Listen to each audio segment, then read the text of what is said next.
Good morning, students. I hope you all are well and doing your study very well. Now, as we are discussing the chapter number 6 और अनकंटिन्यूएशन में आज हम और भी इसके terms की बात कर रहे हैं कि कौन कौन से टर्म्स इनमें हम और भी यूज कर सकते हैं। आज के टॉपिक के अंदर आज के लेक्चर में हम सीखेंगे about the heat capacity. Heat capacity क्या है किसी भी सिस्टम की। नाउ लेट कंसीडर कि कोई हमारे पास एक सिस्टम है और इस सिस्टम को हमने Q अमाउंट ऑफ हीट दी है। अब जब हम किसी सिस्टम को हीट देते हैं तो हमें मालूम हमें उसका हीट का एब्जॉर्प्शन या हीट का रिलीशन कि उसमें से हीट एब्जॉर्ब हुई है या हीट रिलीज हुई है, वो यदि हमारे को देखना होता है तो हम सिंपल उसमें क्या मेजर करते हैं, उसका टेम्परेचर मेजर करते हैं। यानी कि हम सिंपल ये कह सकते हैं कि अमाउंट ऑफ हीट चेंज, या हम ये बोले कि कितना हीट गया है सिस्टम में या कितना हीट रिलीज हुआ है सिस्टम में, उसको हम सीधे से directly we can measure with the temperature. कि हम टेम्परेचर के मेजरमेंट से कि मान लीजिए पहले टेम्परेचर 50 डिग्री है और अब हमने कैलकुलेट किया और इसका टेम्परेचर हमने एज्यूम किया कि कितना आ गया है 45 डिग्री तक आ गया। इसका मतलब सिस्टम में से हीट क्या हुई है, लॉस हुई है, सिस्टम में से हीट रिलीज हुई। सेम 50 डिग्री से टेम्परेचर मान ली बढ़ के 55 हो गया, इसका मतलब सिस्टम में हीट एब्जॉर्ब हुआ है। ओके, तो सीधा सा मतलब यह है कि यदि मुझे किसी भी सिस्टम की हीट चेंज को देखना है तो मैं डायरेक्टली उसके टेम्परेचर पर बात करूंगी, उसके टेम्परेचर को मेजर करेंगे कि कितना उसके अंदर में टेम्परेचर में डिक्रीज या इंक्रीजमेंट होता है। तो वहीं से हमारे पास हीट कैपेसिटी का टर्म का इंट्रोडक्शन होता है कि किसी भी सिस्टम की टेम्परेचर को 1 डिग्री सेल्सियस से बढ़ाने के लिए, किसी भी सिस्टम के जो टेम्परेचर है इस टेम्परेचर को ओनली 1 डिग्री सेल्सियस से इंक्रीज करने के लिए या उसके अंदर 1 डिग्री सेल्सियस से इंक्रीज या डिक्रीज करने के लिए, यानी कि टोटल चेंज जो है 1 डिग्री सेल्सियस का चेंज जो हो रहा है टेम्परेचर में, उस टेम्परेचर के को करने के लिए, उस चेंज को करने के लिए मुझे कितना हीट देना पड़ा, कितना हीट मैं उसको दूं या कितना हीट उससे सिस्टम से लें कि उसके अंदर 1 डिग्री सेल्सियस का चेंज हो, वो उस सिस्टम की क्या कहलाती है, हीट कैपेसिटी कहलाती है। Now what is heat capacity? Simple सी बात है, it is the quantity of heat required to raise the temperature. Temperature को राइज करने के लिए जो हमें heat required है, that temperature by the 1 degree Celsius is known as heat capacity। तो हमने मान लिया that कि Q amount of heat हमने किसी सिस्टम को दी है और उसमें delta T amount of change हुआ है 1 डिग्री सेल्सियस से, यानी कि पहले कुछ और था और 1 डिग्री से इंक्रीज हुआ। तो लेट कंसीडर कि हमने कि क्या हुआ, इसका मतलब हम ये बोल सकते हैं कि जितना मैं हीट दूंगी उतना क्या होगा, टेम्परेचर में चेंज आएगी। जितना हम हीट ट्रांसफर करेंगे that is directly proportional to the change in the temperature. तो हम यहाँ से ये चीज लिख सकते हैं कि increase in the temperature is directly proportional to the heat transfer. कि कितना हीट ट्रांसफर होगा उतना ही क्या होगा, टेम्परेचर में राइज होगा। तो जब हम मान लीजिए हमारे पास टेम्परेचर है T और हीट ट्रांसफर को हमने लिखा Q से, और जब हम प्रोपोर्शनलिटी साइन हटाते हैं तो हमारे पास क्या आता है, Q इज इक्वल टू, मैंने इसको इस तरह से लिख दिया, Q is equal to coefficient into delta T। Delta T is change in the temperature. अब ये कोएफिशिएंट जो हम बोल रहे हैं, ये कोएफिशिएंट यानी कि ये जो कोएफिशिएंट है इसकी वैल्यू बहुत सारी चीजों पर डिपेंड करेगी कि सिस्टम का नेचर कैसा है, उसके अंदर मॉलिक्यूल्स के साइज कैसे हैं, पार्टिकल्स के साइज कैसे हैं, कभी तो वो हीट उसके अकॉर्डिंग एब्जॉर्ब और रिलीज करते हैं। तो इस कोएफिशिएंट को हम एक टर्म देते हैं, इस कोएफिशिएंट को हम एक नाम देते हैं, that is heat capacity which is denoted by C।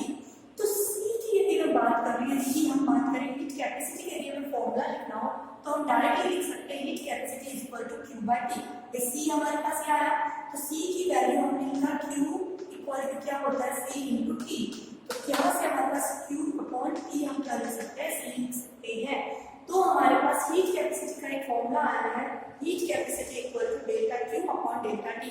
कितना हमने स्मॉल अमाउंट में भी यदि हम ट्रांसफर कर रहे हैं किसी भी हीट ट्रांसफर से, तो उसके अंदर कितना टेम्परेचर रिक्वायर्ड है, कितना टेम्परेचर उसका इंक्रीज हुआ, that is known as heat capacity. तो बेसिकली हीट कैपेसिटी क्या है, यदि मैं बात करूँ या सिंपल लैंग्वेज में बोलूँ कि किसी भी सिस्टम की वो एबिलिटी है, वो जितना वो क्या कर रहा है कि वो प्रॉपर्टी जिसके कारण हीट एनर्जी को एब्सॉर्ब या कर रहा है, जिससे कि उसका टेम्परेचर क्या हो 1 डिग्री राइज है। 1 डिग्री राइज के लिए जितना मुझे हीट रिक्वायर्ड है वो उसकी क्या कहलाएगी, हीट कैपेसिटी कहलाएगी ना। अब मान लीजिए इसी को मैंने बोला कि heat capacity required to unit mass, एक यूनिट मास है, एक किलोग्राम मान लिया या एक मोल मान लिया, तो यूनिट मास का यदि मैंने मास फिक्स कर दिया यहाँ पे कि m मास का यदि मेरे पास कोई सब्सटेंस है और इस m मास के सब्सटेंस को मुझे क्या करना है, इसका टेम्परेचर को 1 डिग्री से क्या करना है, राइज करना है, 1 डिग्री सेल्सियस से इंक्रीज करना है। 1 डिग्री सेल्सियस बोले या 1 केल्विन बोले, दोनों बात डिफरेंस जो है वो सेम ही रहेगा। तो 1 डिग्री सेल्सियस से यदि मुझे इसको इंक्रीज करना है तो मुझे कितने हीट रिक्वायर्ड होगी, यानी कि मैंने एक यूनिट मास फिक्स कर दिया। तो जब हम यूनिट मास को लेके बात करते हैं तो इसी हीट कैपेसिटी को हम क्या बोल देते हैं, स्पेसिफिक हीट कैपेसिटी। वही टर्म है, बस हमने अब इसमें बात कर दिया, मास में फिक्स्ड है कि amount of heat required to raise the temperature of unit mass of the substance. की यूनिट मास मेरे पास 1 किलोग्राम हो गया या 1 लीटर हो लो, जो भी है, यानी कि यूनिट मास का यदि मुझे टेम्परेचर इंक्रीज करना है तो उसको मुझे कितना हीट देना पड़ेगा, वो मेरी क्या कहलाएगी, स्पेसिफिक हीट कैपेसिटी कहलाती है। तो स्पेसिफिक हीट कैपेसिटी को हम क्या बोलते हैं, एस से डिनोट करते हैं। और क्योंकि मैं यहाँ यूनिट मास की बात कर रही हूँ, एम की वैल्यू मैं 1 रख दूँ तो क्या हो जाएगा, यही एस से चेंज हो जाएगा, सी में चेंज हो जाएगा, यानी कि स्पेसिफिक हीट कैपेसिटी किसमें चेंज हो जाएगी, सिंपल हीट कैपेसिटी में। तो specific heat capacity specific for the unit mass, और ये हम बात करें it is a general term. तो हीट कैपेसिटी जनरल है और ये एक यूनिट मास के लिए है। F equal to Q by T, हम ऑलरेडी पढ़ चुके हैं हीट कैपेसिटी क्या है, जितना उसमें हीट ट्रांसफर हो रहा है उतना उसका टेम्परेचर इंक्रीज होगा, डायरेक्टली प्रोपोर्शनल है। तो यहाँ से हमारे पास F equal to Q upon T M आता है कि हम यूनिट मास की बात कर रहे हैं। ये हमारे पास फॉर्मूला आया इसका स्पेसिफिक हीट कैपेसिटी। अब स्पेसिफिक हीट कैपेसिटी को हम दो टर्म में कैलकुलेट कर सकते हैं, या तो हम उसको कैलकुलेट कर सकते हैं eight constant volume, constant volume पे वो क्या है, और एक हम उसको कैलकुलेट कर सकते हैं एट कांस्टेंट प्रेशर। तो वॉल्यूम पे हम कैलकुलेट करेंगे तो इसको हम लिख देते हैं एसबी, और प्रेशर पे कैलकुलेट करते हैं तो इसको हम लिखते हैं एसपी। नाउ इंपॉर्टेंट क्या है, मान लीजिए मेरे पास यूनिट मास की जगह मैंने ले लिया 1 मोल ऑफ सब्सटेंस, हमने ले लिया किसी भी 1 मोल ऑफ द सब्सटेंस को टेम्परेचर 1 डिग्री सेल्सियस से राइज करने के लिए जितना मुझे हीट रिक्वायर्ड होगा। नाउ यूनिट मास की बात करें तो हमें मालूम है मास और मोल में डिफरेंस है, तो यूनिट मास की बात करते हैं तो that is specific heat capacity. लेकिन यही टर्म हम इसकी बात कर रहे हैं 1 मोल ऑफ द सब्सटेंस की बात करते हैं तो हम इसको क्या बोलते हैं, मोलर हीट कैपेसिटी, क्योंकि C जो है या हीट कैपेसिटी है अमाउंट ऑफ सब्सटेंस पर डिपेंड करेगा। कम अमाउंट में यदि मेरे पास सब्सटेंस है तो उसको टेम्परेचर को राइज करने के लिए मेरे को हो सकता है कम हीट रिक्वायर्ड हो, ज्यादा अमाउंट में यदि मेरे पास सब्सटेंस है तो उसके टेम्परेचर को राइज करने के लिए मुझे हो सकता है ज्यादा अमाउंट की हीट की रिक्वायर्ड हो, यानी कि C जो है वो यानी कि हीट कैपेसिटी जो है that is directly proportional to the amount of substance also.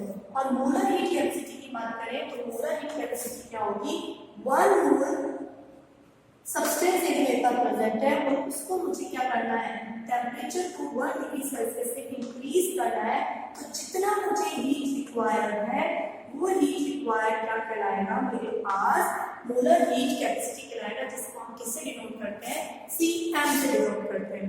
तो अब मान लीजिए हमारे पास दो टर्म की बात करें और हम दो टर्म्स बोल सकते हैं कि मुझे हीट कैपेसिटी निकालनी है किस पर, heat capacity at constant volume, कि मेरे पास कांस्टेंट वॉल्यूम है और उस पर मुझे हीट कैपेसिटी निकालनी है तो मैं क्या लिखूंगी, इसको सी वी की फॉर्म में लिखूंगी। और हमें मालूम है, ध्यान से समझिएगा कि एट कांस्टेंट हमें मालूम है फॉर्मूला क्या है, delta C V equal to क्या है, क्या होता है Q upon T, delta Q upon delta T है हमारे पास, ठीक है। अब एट कांस्टेंट वॉल्यूम की यदि मैं बात करती हूँ तो डेल्टा टी की वैल्यू क्या आती है 0 और कांस्टेंट वॉल्यूम में जब हम बात करते हैं तो हमारा डेल्टा यू जो है इसके बराबर होता है डेल्टा क्यू के बराबर होता है। ये हम ऑलरेडी पढ़ चुके हैं कि at constant volume total internal energy जो है that is equal to the heat change, कितना उसमें हीट चेंज हुआ है उसके बराबर होती है। यानी कि एट कांस्टेंट वॉल्यूम में मैं यह बात करती हूँ तो हीट कैपेसिटी जो है वो हीट कैपेसिटी जो है किसके बराबर हो सकती है, हमारी इंटरनल एनर्जी के बराबर हो सकती है। At CV heat capacity at constant volume हम क्या लिख सकते हैं, delta U upon delta T हम इसको लिख सकते हैं। क्यों, क्योंकि कांस्टेंट वॉल्यूम पर टोटल एनर्जी जो इंटरनल एनर्जी है वो हीट कैपेसिटी के बराबर होती है। ऐसे यदि हम बात करें हम किसकी, एट कांस्टेंट प्रेशर है, तो जब हमारा कांस्टेंट प्रेशर है और उसकी हम बात करें हीट कैपेसिटी को तो हम उससे किससे डिनोट करते हैं, Cp से डिनोट करते हैं। किससे डिनोट करेंगे, Cp से डिनोट करेंगे। और हमारे पास कांस्टेंट प्रेशर है फॉर्मूला हमारे पास है ये delta Q upon delta T. Now अब यहाँ पर यदि हम कंसीडर करें कि इसको डेल्टा क्यू जो है वो डेल्टा क्यू किसके बराबर होगा, तो हमें मालूम है एट कांस्टेंट प्रेशर की यदि मैं बात करती हूँ तो हमें पता है कि हमारा डेल्टा जो हमारे पास डेल्टा एच की वैल्यू जो आती है हमें मालूम है डेल्टा एच क्या होता है, हमें मालूम है डेल्टा एच इक्वल टू होता है delta U plus P delta we, ये हमें मालूम है। अब एट कांस्टेंट प्रेशर की यदि मैं बात करती हूँ तो एट कांस्टेंट प्रेशर में हमारे पास पता है कि हमें तो हमें मालूम है कि क्या है कि एट कांस्टेंट प्रेशर पर जब हीट चेंज होता है हम ऑलरेडी पढ़ चुके हैं कांस्टेंट प्रेशर में डेल्टा एच होता है वो किसके बराबर है, P के बराबर है, ये हम बात कर चुके हैं। यानी कि at constant pressure heat change is equal to the enthalpy change and at constant volume heat change is equal to the delta T, ये हम ऑलरेडी डिस्कस कर चुके हैं हमारे प्रीवियस लेक्चर्स के अंदर। तो डेल्टा क्यू की जगह यहाँ पर मैं क्या पुट कर सकती हूँ, Cp equal to delta H upon delta T, क्योंकि यहाँ heat change at constant pressure है और यहाँ पर हमारे पास heat change at constant volume था, तो कांस्टेंट वॉल्यूम की जगह हम डेल्टा यू पुट कर सकते हैं और एट कांस्टेंट प्रेशर पर जब हीट चेंज होता है तो हम क्या पुट कर सकते हैं, डेल्टा एच पुट कर सकते हैं। तो यहाँ से हमारे पास दो इक्वेशन निकल के आई, एक आई ऑन heat capacity at constant volume that is equal to delta U upon delta T, और दूसरा हमारे पास आया है Cp heat capacity at constant pressure that is equal to delta H equal to delta T. Now we will conclude कि हमें इस Cp और Cv में क्या रिलेशन है कि heat capacity at constant volume और heat capacity at constant temperature constant pressure में क्या रिलेशन है वो हमें फाइंड करना है। ऐसा हमें मालूम है कि इसको हमें अब रिलेशन निकालना है, तो हम कैसे निकाल सकते हैं कि देखिए हमें मालूम है कि 1 मोल, तो क्या हम किसकी बात कर रहे हैं, 1 मोल की गैस है तो बात कर रहे हैं कि 1 मोल ऑफ गैस है। If 1 mole of gas is there and we require a C amount of heat, a Q amount of heat to rise our temperature 1 degree Celsius, और इसका 1 डिग्री सेल्सियस से टेम्परेचर क्या हो रहा है, increase हो रहा है। तो हमें मालूम है आइडियल गैस इक्वेशन क्या होती है, P delta V equal to nRT। Okay, और क्योंकि यहाँ पे टेम्परेचर चेंज हो रहा है इसलिए हमने डेल्टा T लिख लिया। First equation for 1 mole of gas, for 1 mole of gas के लिए हम क्या लिख सकते हैं, P delta T equal to R delta T, हम इसको लिख सकते हैं। नाउ हमें मालूम है इंटरनल एनर्जी और हमारी जो आपकी इंटरनल एनर्जी और हम बात करें हीट एंथैल्पी जो है उसमें एंथैल्पी चेंज में हम ऑलरेडी रिलेशन पढ़ चुके हैं। वी नो दैट कि हमें मालूम है, वी नो दैट कि what is the relationship between delta H equal to delta U plus P delta V, ये हमें रिलेशन मालूम है। नाउ P डेल्टा V की जगह हम क्या पुट कर सकते हैं, RT पुट कर सकते हैं, क्योंकि हम किसकी बात कर रहे हैं, 1 मोल गैस की बात कर रहे हैं। तो यहाँ से हमारे पास आया delta H equal to delta U plus R delta T। Now क्योंकि हमें रिलेशन निकालना है Cp एंड Cv में, और अभी हमने मालूम किया है कि at constant volume, S constant volume यानी कि Q V कांस्टेंट है और एक कांस्टेंट वॉल्यूम का हीट चेंज होता है उसको हम QV लिखते हैं, और एट कांस्टेंट प्रेशर यदि हीट चेंज होता है तो उसको हम QP लिखते हैं। तो हमारे पास QP एंड QV से हमारे पास ये वैल्यू आई थी कि इंटरनल एनर्जी के बराबर होती है eight constant volume heat change, इसलिए हमने ड्यू लिख दिया, और eight constant pressure heat change जो है किसके बराबर होता है, डेल्टा एच के बराबर होता है। तो फ्रॉम इक्वेशन 1 और इक्वेशन 2 से यदि मैं देखूं कि CV और C2 के यहाँ से देखूं तो मुझे मालूम है कि हम यहाँ से डेल्टा यू की वैल्यू क्या लिख सकते हैं, डेल्टा यू इक्वल टू क्या हो गया, CV delta T and delta H equal to क्या हो जाएगा, CV डेल्टा T हो जाएगा।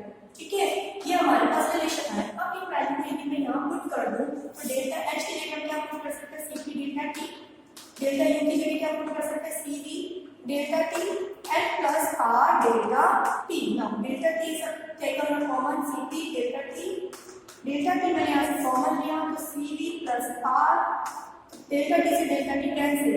Now what is the relationship CP minus CV equal to R? R is a Poisson constant, यानी कि the difference between the heat capacity at constant pressure and heat capacity and the volume, इनके बीच का जो difference है वो किसी भी gas के लिए हमेशा एक कांस्टेंट आएगा, that is R।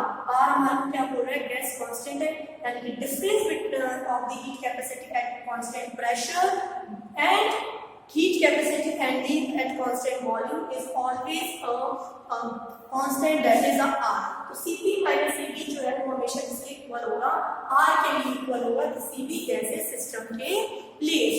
यदि हम तो ये हमारी relationship between the Cp minus Cv, ये हमारे पास रिलेशनशिप ऑब्टेन हुआ कि हीट कैपेसिटी जो है वॉल्यूम पर और heat capacity at constant pressure पर उनके बीच में क्या रिलेशन होता है, तो ये हमारा Cp माइनस Cv R होता है। Now in the next lecture we will learn about the different types of problems related to it. Thank you.